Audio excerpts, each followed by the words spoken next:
it's Addie. Welcome to Conspiracy Theories with the Pfitzer sisters. I'm here. Hi. I have my Yeti slippers on, and I have my little friend Bigfoot. As you might already see by Snowball and Youngie, we are going to cover the topic of Bigfoot. Welcome to Conspiracy Theories with the Pfitzer sisters. I already said that. Okay. We're going to start us off by reading a passage from Monsters and Water Beasts, Creatures of Fact or Fiction, written by Karen Miller, with illustrations by Sergio Ruzzer. And get out your travel guide because you might need it. Feel free to take notes during this time. As we all know, Bigfoot is a monster. So, if you believe in monsters or not, feel free to email us. We'll link the email that we'll be using in the description below. Bigfoot. One spring day in 1924, Albert Ostman set off to find a gold mine. He pitched his tent in a sun-dappled clearing surrounded by tall trees. It was the perfect place for a campsite, at least until the second night.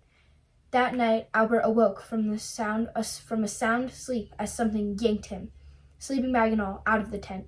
His captor pushed his way through the woods, bumping and slamming through the trees with Albert concealed in his sleeping bag. Finally, the creature dumped Albert on the ground. He peeked over the top of his sleeping bag.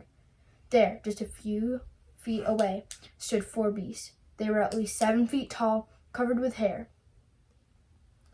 Okay, we'll end there, and now we're just going to talk about Bigfoot. Bigfoot. Many say that he is one of the most dreaded monsters in the world. But maybe he's not. Maybe he's just a creature yet to be discovered that's really, Bless you. really kind. Elena, I have a question for you. Yes. Do you think that the Bigfoot lives here in our Rocky Mountains? Just outside in our backyard? I'm not quite sure about our backyard, but maybe in the mountains. That's where most sightings have been, not in big towns. But scientists are still just uncovering what this beast may be. Many see footprints in the forest. This big. Our feet are not that big. So, what could it be? I've heard a lot of stories about people faking it to get viral.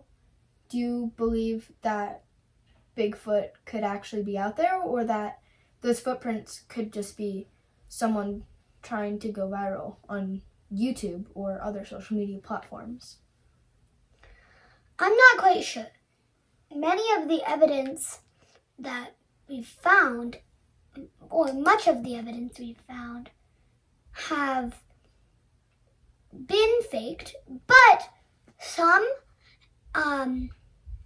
pictures have been untouched. Some footprints couldn't have been made by humans. Some things, like broken down trees that couldn't be made by a chainsaw or an axe. What could that be? Yeah. Okay, so we actually have this doll here, Yes.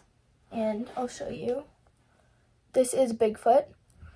Or so they say. Or so they say. So, Elena, do you think that since no Bigfoot have actually been captured alive, as we know of, and have been closely looked at, do you think that the image that we have in our minds is accurate or close to being accurate, or do you think we're far off?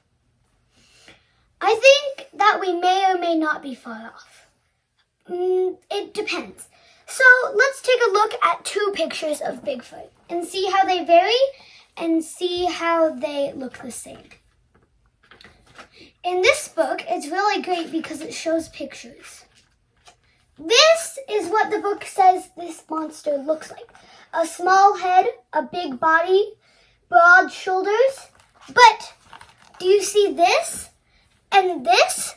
Are they the same creature? Many don't know because people are coming in with reports. Some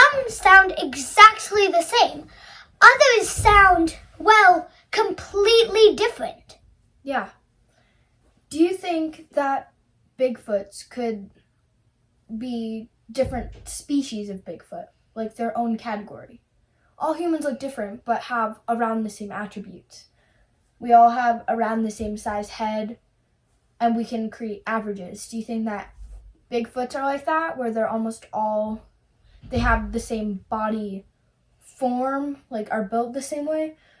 Or do you think that they could be completely different? One with a tiny head and broad shoulders, and others with small feet. Not to get confused with the name. I am not quite sure, but these two are different species. A Yeti and a Bigfoot. The differences are Yetis mostly live in the Alps, or more snowy places. Well, Bigfoot, our little friend here, usually lives in mountains and less cold and snowy places. Also, you can see that the feet are blue and the feet are more of like a tan color. Okay, thank you. That is going to be all for this episode today of the Pfitzer's Conspiracy Theories with the Pfitzer sister. Next week, we're going to be talking about Champ, which is also another mystery that we have in this wonderful Monsters and Water Beasts book. And feel free to catch us tomorrow or later today with another episode of Conspiracy Theories with the Pfitzer Sisters, episode 2 of Bigfoot Mysteries. Yeah, part 2, y'all. Thank you for watching. Make sure to hit that notification button, subscribe, like, Woo! and spread the word. We're a budding channel with budding subscribers. Bye. Bye.